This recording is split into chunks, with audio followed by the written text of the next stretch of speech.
ask them they want to come to life or not. How can you? Yeah, let's ask them if they want to come to exist, because we cannot, so you have to give them option. Tell us why you're sad and divorced. You already. You should be listening. He wants you out of your door. You have sex with your wife, you still have sex. Do I still have sex with my wife? Mind your own business. Why are you asking? What person wants to know why you're Why sad are you and asking? miserable? You're wondering. Pissed off. Do you always go out to people and wonder and ask them about their sex life? That's willpower. You have your That's business. at least willpower. Hey, how many kids you got? He's got zero. That's not important right now. How many kids you got? I've got 3 children. You have a penis. What? Can I ask you a I'm question? saying that real men who use their powers of reasoning and conscience don't ejaculate.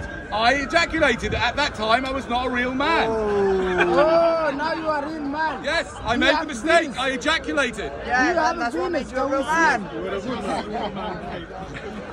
You got nothing. That was when you were your realist.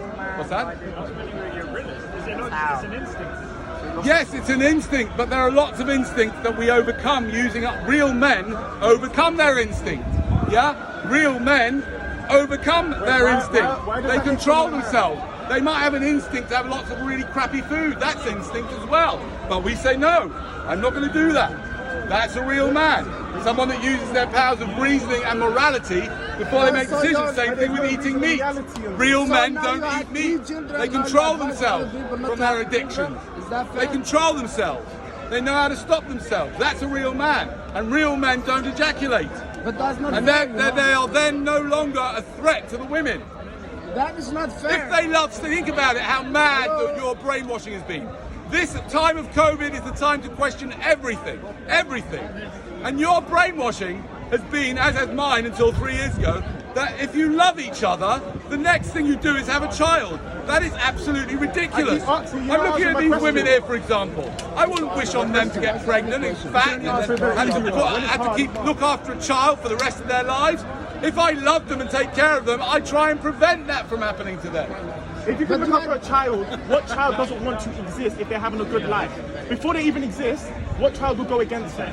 Well, the problem is with that is that before the child exists, yeah, you don't know what you're going to create, and lots of people don't like their lives. Like, in other words, the people that commit suicide, every 8 seconds someone commits suicide, and then another 5 people attempt to. Oh no, right? I'm not. So there's a lot of I'm people, not and you have no guarantee. I'm not even disagreeing with you. If you're not able to bring a child into the world, they shouldn't bring a child into the world. But if you're able to, and you have everything, your life is put together, and you have a house, and you can bring a child into life. Why is that wrong? Because I'll tell you why it's wrong. Because you're taking an unnecessary risk.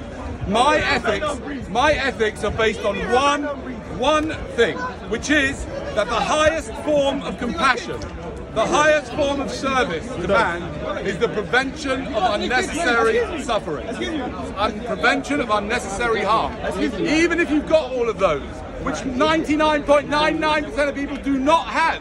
Most people do not have enough money. Most people do not have enough time. Most people do not have enough maturity. Most people haven't dealt with their own inner child. That's what they need to deal with. They need to bring up their own child. Most people are not like that. But even if you are, you're taking a risk with somebody else's life.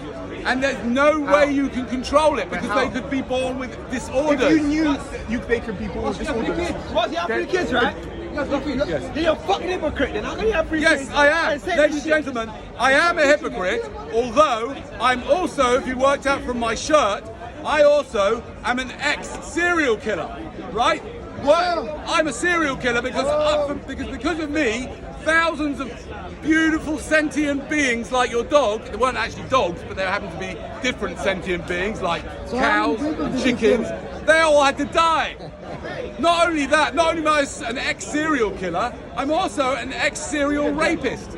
Because in the factory farms, if you have dairy products, you're paying somebody else to rape the cows so that they can impregnate them and then eventually steal their milk from their baby cows to put in your bloody ice cream, which makes you a serial rapist. Now, I am an ex-serial killer and serial rapist, but I've repented because I became aware that actually we shouldn't be doing this to animals. It's not right. I've not met anybody that thinks factory farming is right, okay? So yes, I did it in the past, and that's the same with my children. I had my children in the past.